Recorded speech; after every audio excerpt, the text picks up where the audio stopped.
You ask Tiger to solve. This deals with linear equations with one unknown. The final result is x equals 4. Let's solve it step by step.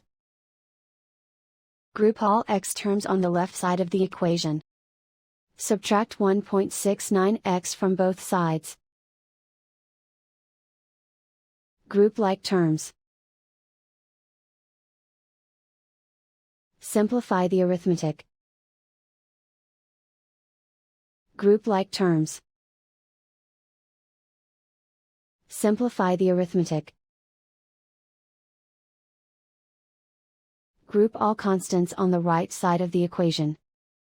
Subtract 24 from both sides. Simplify the arithmetic.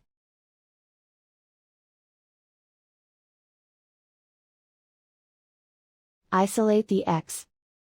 Divide both sides by -1.25.